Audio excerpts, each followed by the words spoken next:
Allô Radio Imo, les auditeurs ont la parole. Bonjour à tous et merci d'être avec nous sur Radio Imo pour ce tout nouveau numéro de Allô Radio Imo, l'émission, vous le savez, qui donne la parole à nos experts qui viennent sur notre plateau pour répondre à toutes les questions que vous vous posez sur l'immobilier et tous les secteurs immobiliers d'ailleurs. Et nous avons aujourd'hui deux experts qui sont Mathieu Hachemkhani. Bonjour Mathieu. Bonjour Kenza. Merci d'être avec nous. Vous êtes un habitué de l'émission. Vous êtes conseiller en gestion de patrimoine chez Verlesque Conseil et vous avez amené avec vous un collègue, un collaborateur, je dirais même, Nathaniel Bokobza. Bonjour Nathaniel. Bonjour Kenza. Vous allez bien ? Bien et vous ? Merci d'être avec nous. Je vais très bien. Expert comptable chez CNB Expertise. Vous travaillez, je crois, en collaboration tous les deux. On travaille souvent en collaboration sur des dossiers, notamment dans l'immobilier. Justement. Vous avez évidemment deux expertises totalement différentes, ce qui va nous permettre de répondre à toutes les questions de nos auditeurs aujourd'hui. Peut-être petite présentation quand même de Verlesque et les différentes expertises que vous proposez à vos clients, Mathieu. Donc Verlesque Conseil, comme vous l'avez dit, est une société de conseil en gestion de patrimoine qui accompagne les particuliers et aussi les entreprises dans le développement, la création et le développement du patrimoine personnel et professionnel en passant sur l'aspect civil, fiscal et social. CNB justement expertise, qu'est-ce que vous y faites justement, Nathaniel ? Expliquez-nous. De l'expertise comptable, en fait concrètement je vais accompagner les chefs d'entreprise sur leur activité commerciale et oui. Généralement lorsque cette activité se porte bien, on arrive à terme à déboucher sur des acquisitions immobilières, ce genre de choses. Donc effectivement, pour rester dans le contexte dans le but d'aujourd'hui, je dirais, on va aussi accompagner les dirigeants dans le cadre de leurs acquisitions immobilières. Donc votre activité peut concerner différents secteurs immobiliers, mais aussi différents secteurs commerciaux, etc., etc. Absolument, principalement du commercial même. Alors justement, on vous a invité aujourd'hui parce qu'on a plein de questions de nos auditeurs en rapport avec une future acquisition immobilière, qu'elle soit commerciale ou personnelle. Et il y a de nombreux auditeurs qui se posent la question justement, est-ce qu'on a besoin d'un expert comptable et d'un conseiller en gestion de patrimoine et dans quelle perspective est-ce qu'on fait appel justement à vos expertises? Alors justement Mathieu, est-ce que d'abord dans chaque acquisition immobilière, est-ce qu'on a l'obligation, voire on est plutôt conseillé d'avoir un gestion en patrimoine ou pas? Alors en pratique oui, en théorie non, puisque n'importe qui après avoir regardé une émission avec Stéphane Plaza peut s'imaginer acheter un bien immobilier et penser que c'est aussi simple que ça, oui. Mais dans la pratique il y a plein de choses à voir sur l'aspect fiscal et sur l'aspect aussi successoral, sans rentrer dans les parties sombres de l'investissement, ne serait-ce que sur l'aspect fiscal. Est-ce que je le loue meublé? Est-ce que je le loue vide? Est-ce que je le loue au travers d'une société? Il y a plein de questions à ce niveau-là auxquelles en fait les CGP peuvent y répondre. Par la suite, ils vont peut-être avoir besoin d'un expert comptable pour les accompagner d'un point de vue comptabilité. Quel que soit le statut fiscal qu'on a, on peut faire appel à un gestionnaire de patrimoine? Quel que soit le statut fiscal et que vous soyez résident ou non résident d'ailleurs aussi. Et qu'on soit riche ou moins riche. Ah bah oui. On est d'accord. Hein. C'est pas que pour les riches et vieux, concrètement. On va arrêter ce préjugé là tout de suite. Et on peut être vieux et pauvre aussi. Oui aussi, et on peut être jeune et riche et jeune et pauvre, ça va aussi dans les sens. C'est vrai. Mais c'est surtout que ce qu'il faut aussi arrêter de croire, il y a eu beaucoup pendant une époque, on pensait que voilà, à 18 ans jusqu'à 35 ans, on commence à se développer, etc. À 65 ans, on pense à transmettre. C'est pas du tout le cas. Vraiment, il y a quelque chose qui est personnalisé. Maintenant, à 20 ans, on peut être milliardaire parce qu'on a vendu une application et inversement aussi. Donc, c'est vraiment, ça s'adresse à tout le monde en fait. Bon, on va rentrer un peu plus dans les détails parce qu'on a plein de questions de la part de nos auditeurs. Alors, Nathaniel Bokobza, on s'imagine souvent faire appel à un expert comptable lorsqu'on est PDG d'une grande structure. D'abord, est-ce que c'est vraiment le cas? Et qui a intérêt à faire appel à un expert comptable, selon vous? Alors, c'est pas forcément le fait d'être PDG d'une grande structure qui va conditionner le recours à un expert comptable. J'ai tendance même à voir ça à l'inverse. C'est-à-dire que lorsqu'on est PDG d'une grande structure, on a la possibilité, on dispose de ses propres moyens, de son propre service comptable pour finalement répondre à la majeure partie des problématiques. En interne, donc. Voilà, oui. Exactement. C'est plutôt des petites PME, c'est un pléonasme, mais en tout cas des PME, TPE, disons, qui vont avoir besoin d'un expert comptable, tout simplement parce que, d'une part, le chef d'entreprise n'a pas cette faculté de s'en occuper parce qu'il est pris par son quotidien et principalement le développement de son activité, donc il a besoin de faire appel à un prestataire externe. Et c'est le rôle de l'expert comptable, finalement, d'une part, de l'accompagner sur tous ces besoins des documents, je pense qu'on voit très bien ce dont il s'agit, des documents qu'on reçoit au quotidien, que ce soit des impôts ou autres. À un moment donné, on se pose toujours la question de est-ce que c'est bien la bonne case qu'il faut remplir, etc. C'est vrai qu'on se pose souvent la question. J'ai tendance même à individuellement, on est souvent perdu d'ailleurs. Ah oui, on aurait bien voulu avoir un clairement, expert comptable à côté qui nous dise. C'est le cas. On travaille également avec des particuliers. Voilà, pour résumer, j'ai tendance à me voir un peu comme la personne, à me voir de manière générale, je suis même la profession comptable, comme la personne qui va accompagner le chef d'entreprise, que je visualise un peu comme Astérix dans les 12 travaux, avec son formulaire A38, B38, je me souviens plus, qui va essayer de trouver sa... Au moins c'est visuel, de trouver la bonne approche. Alors justement, Nathaniel, si moi, par exemple, je suis, parce qu'il y a plein d'auditeurs qui se posent la question, j'ai envie d'être propriétaire demain, clairement, les cases qu'on coche à la fin de l'année sont pas les mêmes cases qu'on coche si on est simplement seul sans être propriétaire. Est-ce qu'il est conseillé de prendre un expert comptable pour gérer justement la future comptabilité de ce futur bien? Alors, le recours à un expert comptable est conseillé dans le cadre d'une acquisition immobilière, tout simplement parce qu'il peut y avoir des informations relativement complexes à traiter, et l'expert comptable est rodé à cet exercice. D'accord ? Une acquisition immobilière peut se faire de plusieurs manières. L'exploitation du bien immobilier également. Quelle différence entre de la location nue, de la location meublée, quelles conséquences fiscales, comment traiter finalement les flux, que ce soit annuel ou que ce soit sur le long terme, les problématiques de plus-value. C'est autant de problématiques qu'un expert comptable sera à même de vous accompagner pour y répondre et pour vous donner l'information. Oui, finalement, c'est la personne de confiance dont on a besoin pour gérer finalement son bien, mais aussi toutes les factures relatives à ce bien, mais aussi tout ce qu'on doit payer fiscalement, j'imagine. Absolument. L'expert comptable accompagne vraiment son client, au quotidien et sur toutes les problématiques qu'il peut rencontrer dans le cadre de son activité. Dans le cadre de la gestion de ce bien. Mathieu Chemkani, une petite question. C'est vrai que tout à l'heure, vous nous aviez dit qu'on n'est pas obligé de faire appel à un gestionnaire de patrimoine si on est vieux et riche. Je crois que ça, clairement, c'est une fausse idée. Hein. On est d'accord. Tout le monde peut faire appel à un gestionnaire de patrimoine. Alors, tout le monde peut faire appel à un gestionnaire de patrimoine. Après, il faut quand même être vigilant par rapport à la demande. Il peut y avoir un intérêt ou pas d'intérêt. Il y a des personnes qui arrivent à gérer eux-mêmes leur patrimoine. Après, ce qu'il faut comprendre, c'est que le gestionnaire de patrimoine a une vision vraiment très large et surtout actualisée. Parce que gérer son propre patrimoine demande des connaissances, demande aussi d'actualiser ses connaissances et après demande aussi de la technique. Donc, il y a des personnes qui peuvent y arriver tout seuls et c'est très bien. Mais la plupart du temps, il faut se poser la question, c'est est-ce que je peux consacrer assez de temps pour ça? Parce que c'est un vrai boulot, mine de rien. Sachant que la législation en rapport avec le patrimoine change régulièrement, j'imagine. Hein. En France, c'est une habitude, en effet. Oui, on est d'accord. Donc, il faut quand même quelqu'un qui suive l'actualité patrimoniale. France, c'est une habitude, oui, en effet. Et c'est surtout qu'il y a la particularité des CGP, des conseillers en gestion de patrimoine, c'est d'avoir une vision très globale et de pouvoir faire des montages patrimoniaux. Chose que la plupart des gens n'ont pas forcément. Alors justement, on a un auditeur qui nous pose une question, que a priori on peut aussi se poser. Est-ce que n'importe qui peut devenir CGP car il voit beaucoup d'influenceurs qui indiquent qu'on peut être riche grâce à leurs conseils. C'est vrai qu'on voit plein de pubs passer. Hein, donc c'est vrai que YouTube en ce moment, je leur passe pas trop du bien. Alors, ce qu'il faut savoir, c'est que n'importe qui ne peut pas conseiller. C'est un métier qui est réglementé par l'État. Il faut des accréditations auprès de l'ORIAS, de l'AMF, qui sont pas très loin d'ailleurs des studios. Il y a plein de choses à détenir qu'on ne peut pas juste faire avec un simple formulaire. Il y a des contrôles, il faut avoir des diplômes en rapport avec la gestion de patrimoine, il faut avoir de l'expérience.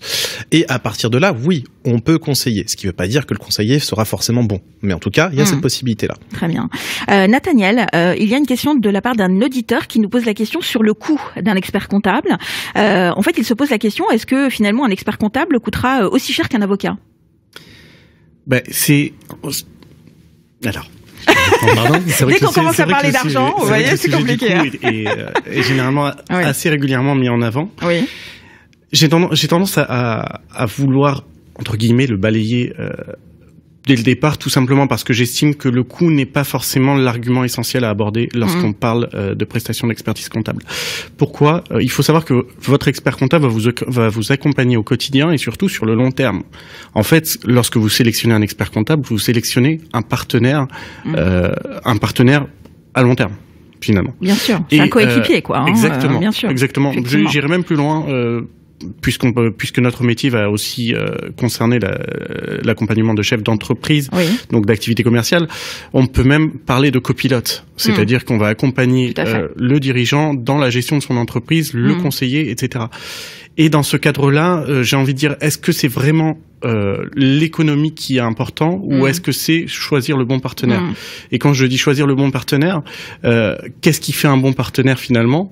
On sera amené peut-être à y revenir, mais le bon partenaire, c'est aussi une question d'affinité. Bien sûr, c'est une relation humaine avant tout, effectivement. Donc il faut s'entendre à la fois bien humainement avec lui et lui faire totalement confiance parce que c'est lui qui va gérer notre argent. Hein. On est d'accord. Hein. Absolument. Alors une question, est-ce que faire appel à un expert comptable nous permet malgré tout de faire des économies ou pas?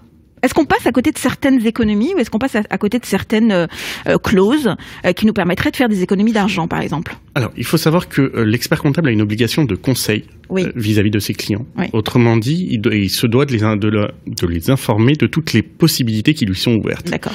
Notre rôle, c'est essentiellement de présenter à nos clients toutes les possibilités qui leur sont ouvertes et les conséquences. Notre rôle, par contre, c'est pas d'effectuer des choix à leur place.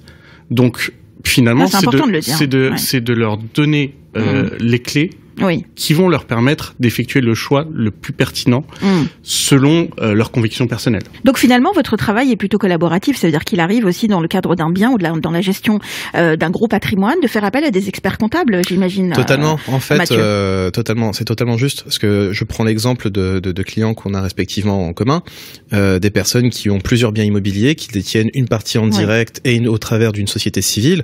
En fait, là, le conseil, ce serait de créer par exemple une holding pour justement faire des économies de coûts d'un point de vue fiscal et aussi de rentabilité. Donc nous, on va apporter le conseil et on va collaborer du coup avec des experts comptables comme Nathaniel pour leur expliquer ce qu'on veut faire. Eux vont vérifier que tout ce qu'on fait est juste aussi, puisqu'ils ont leur devoir de conseil, ils ont leur responsabilité, et derrière on met en place en collaboration. Très bien.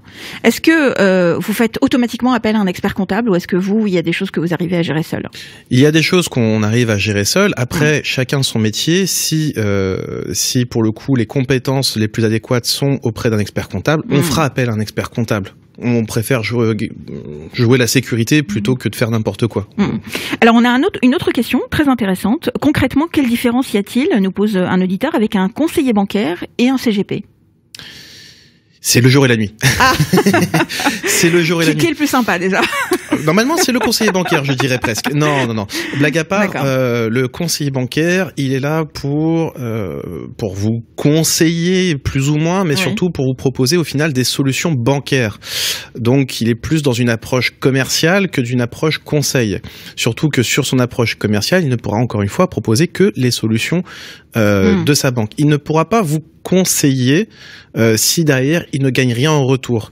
Donc par conséquent, vous pouvez pas attendre grand chose de la part d'un conseiller bancaire si ce n'est avoir un crédit et c'est à peu près tout. Et éventuellement donc avoir ce sont des gratos. métiers complémentaires, mais chacun a son expertise. Exact. L'un ne peut pas remplacer l'autre, clairement. Non, puisque nous forcément quand on parle d'immobilier, on a besoin de crédit, donc il nous faut des partenaires bancaires qui comprennent la situation et qui acceptent de faire le crédit derrière. Nathaniel, il y a une autre question aussi très intéressante. Un auditeur nous dit j'ai vu l'émergence d'experts comptables en ligne qui cassent les prix. Est-ce que pour le client, est-ce que c'est une opportunité ou un danger d'après vous? Alors, concernant ces plateformes, si vous voulez, j'ai envie de dire que cette question, on peut même la traiter d'ordre plus général. On a vu l'émergence de ce genre de plateforme aussi dans le domaine du droit et dans beaucoup de choses. Finalement, la vraie question, c'est, je dirais, est-ce que ce genre de plateforme représente un danger, que ce soit pour la profession ou pour leur utilisateur? Là encore, ça va dépendre du profil d'utilisateur. Vous avez des utilisateurs qui sont prêts, on va dire, à partir au combat et à relever tous les défis pour finalement essayer d'avoir un coût le plus faible possible, parce que c'est ça l'enjeu finalement de ces plateformes. Elles cassent le prix en vous proposant de vous occuper d'une bonne partie du job. D'accord.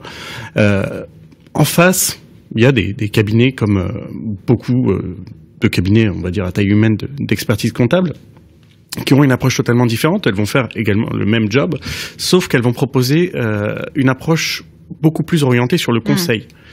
Moi, à titre personnel, c'est cette approche que j'ai sélectionnée. J'affectionne particulièrement le contact humain et cette possibilité de pouvoir ressentir, d'avoir aidé, on va dire, mon client. Mais c'est vrai que les deux approches existent. Alors, quand même, si je peux me permettre, oui, moi, des clients que j'ai pu voir qui ont passé le cap ou la porte des experts comptables en ligne, oui. Ce que j'ai pu noter, c'est que le service n'est pas le même. On est vraiment sur je paye le moins cher, et dès lors que moi, puisque j'interviens aussi avec les experts comptables sur les problématiques immobilières, dès lors que je leur demande d'effectuer certaines choses, on voit qu'on a des coûts supplémentaires, et on voit que les experts comptables, en tout cas ceux qui sont la majorité que j'ai pu voir en ligne, sont réfractaires. En fait, ils refusent en général de vouloir aller au-delà de ce qui leur a été demandé parce que ça demande des coûts supplémentaires. Donc, comme l'a dit Nathaniel, quand on est sur une approche expert comptable en ligne, on va plus rechercher le coût au détriment du conseil, et c'est un petit peu dommage, notamment en matière d'immobilier, puisqu'il peut y avoir des dommages assez importants derrière. Alors, pardonnez-moi pour la question, elle va paraître peut-être idiote, mais est-ce que, comme chez les médecins, on a l'ordre des médecins, est-ce que chez les comptables, on a un ordre des comptables ou pas? Ça n'existe pas. Alors absolument, on a l'ordre des experts comptables. Ah d'accord, bon ok. Et à la limite, donc ma question n'est pas idiote. Je considère qu'il n'y a aucune question idiote. Les réponses peuvent l'être parfois. Ouais. Mais si vous voulez, l'ordre des experts comptables, au contraire, c'est aussi une garantie. On est d'accord, pour nos ça clients. nous permet de. On est contrôlé régulièrement sur la qualité de nos prestations. On a un autre expert comptable qui va venir au cabinet contrôler nos dossiers pour nous assurer qu'on respecte les standards qui sont édités par les autorités normatives, et voilà, c'est un gage de confiance supplémentaire. Puisqu'on parle également de finalement de sécurité pour nos clients, je tiens à rappeler, et c'est vrai que je vais un peu sortir du cadre, mais que le recours à un expert comptable, ça contribue à une garantie supplémentaire. Effectivement, le fait d'être expert comptable, on n'est pas à l'abri de commettre une erreur, nous sommes tous humains. Et c'est déjà arrivé d'ailleurs. Exactement. Oui. Mais nous sommes titulaires d'une responsabilité qui est également couverte par un contrat d'assurance. Et finalement, nous sommes en mesure de garantir à nos clients que si il y a une erreur qui est effectuée de la faute du cabinet, nous sommes en mesure de la prendre en Ah oui, alors ça c'est intéressant. Ça veut dire que si un comptable demain fait une erreur, par exemple, sur la feuille d'impôt, et qu'on a, je sais pas, un redressement fiscal, c'est si l'expert comptable est responsable. Alors c'est important de le notifier. Si l'expert comptable est responsable, d'une première part, ça va tourner généralement autour des pénalités applicables, mais ensuite, s'il y a une responsabilité, ça sera surtout au niveau du défaut de conseil. C'est-à-dire que si l'expert comptable n'a peut-être pas présenté la bonne option ou quoi, et que en conséquence de ça, alors ou qu'il a oublié de déclarer 2-3 trucs. Qu'on soit clair, ça nécessite d'être démontré malgré tout. Il y a toute une procédure. Mais oui, un expert comptable, c'est une forme de police d'assurance, entre guillemets, pour une éventuelle erreur sur ce genre de formule. Et d'ailleurs, c'est plutôt rassurant, puisque, comme on l'a dit tout à l'heure, en France, on est un peu la spécialiste de nombreux formulaires et de nombreuses cases qui peuvent évoluer d'année en année.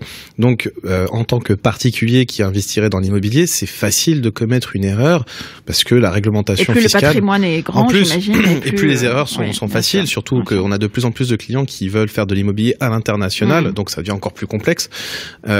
Si ils le font eux-mêmes, l'erreur, c'est eux qui vont la manger. Si ils passent par un expert comptable et que c'est l'expert comptable, encore une fois, qui s'est trompé, c'est l'expert comptable qui va manger la facture, pas le client final. Donc en effet, il y a encore une fois la notion de coût, mais cette notion de coût donne aussi cette sécurité-là.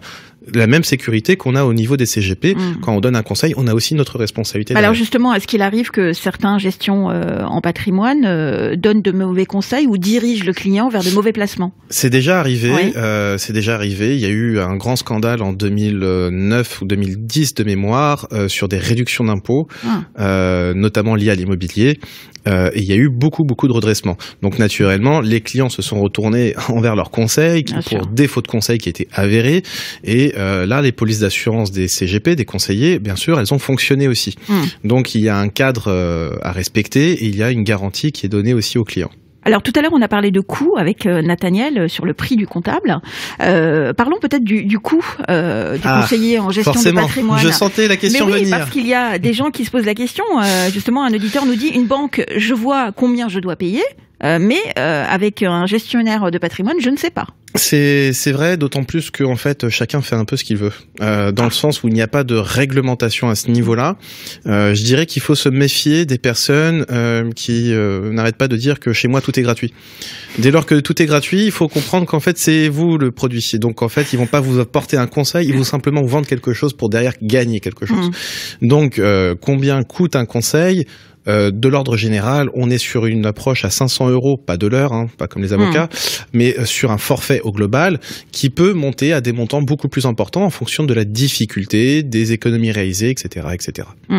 Nathaniel, question pour vous. Alors c'est vrai qu'avec la crise sanitaire, de nouveaux besoins ont émergé dans différents secteurs d'activité, encore plus dans le secteur immobilier. Est-ce que vous avez senti que vos clients avaient besoin de nouvelles expertises, voire d'un accompagnement différent? Absolument, absolument. Si vous voulez, on a été particulièrement sollicité. Je pense que c'est des aspects qui sont maintenant assez bien démocratisés, dans le sens où on a conscience du rôle qu'a joué l'expert comptable dans toute cette période compliquée, que ce soit avec les demandes d'activité partielle. Alors là, je suis dans le cadre d'entreprises commerciales, demande d'activité partielle, fonds de solidarité, demande d'attribution de prêts garantis par l'État et autres, j'en passe, il y en a eu beaucoup. Dans le domaine immobilier, on a également eu des aides qui ont été consenties sur la base d'abandon de loyer, des exonérations fiscales. Ce genre de choses, on a pu être amené également à les étudier et à travailler là-dessus avec certains chefs d'entreprise. Oui, donc il y a de nouveaux besoins quand même qui ont émergé depuis l'arrivée de la Covid. Est-ce que vous, par contre, en matière de gestion de patrimoine, vous avez eu de nouveaux besoins ou de nouvelles attentes de la part de vos clients, Mathieu? Alors, des besoins, non. De nouvelles attentes, oui. Sur l'aspect financier, c'était un petit peu les soldes pendant le début de la crise du Covid. Donc, beaucoup de personnes se sont ruées dessus. D'ailleurs, on a considéré que l'année 2020 et 2021 étaient exceptionnelles. C'est fou, hein. C'est vrai que les gains aussi étaient exceptionnels. Sur la partie immobilière, que ce soit sur l'aspect de mes clients ou même à titre personnel, beaucoup de personnes ont souhaité vendre leurs biens immobiliers parisiens, proche Paris aussi, pour essayer plutôt de s'éloigner un petit peu de la première couronne, aller notamment dans le 91, où au final, pour la même valeur de bien, ils avaient beaucoup plus d'espace. Donc on remarque quand même que sur l'immobilier parisien, il y a eu une baisse, hein, clairement, on peut le dire, une baisse du prix de l'immobilier, aussi un peu sur les premières couronnes, toujours pas à Levallois, mais malgré tout, une baisse de 2%, quand on a 10 000 € du mètre, on sent pas vraiment la baisse, quoi. Mais elle est quand même présente. On parlait tout à l'heure de la relation entre le comptable, qui est un copilote avec son client. Vous considérez aussi de cette façon-là, Mathieu? C'est-à-dire que c'est vrai que, par exemple, il y a des clients, il y a des auditeurs qui se posent la question, ils se disent, moi, ma banque, j'ai eu 3 changements de conseiller en un an. Est-ce que ça peut être le cas chez les gestionnaires en patrimoine? Ce turnover, est-ce qu'il existe? Alors, ce turnover peut exister aussi dans certains cabinets. C'est quand même assez rare. Typiquement, nous, on aime bien s'occuper de familles. Donc, on a les parents, les grands-parents, les enfants, où on s'occupe tout de A à Z. Non, il n'y a pas vraiment ce turnover.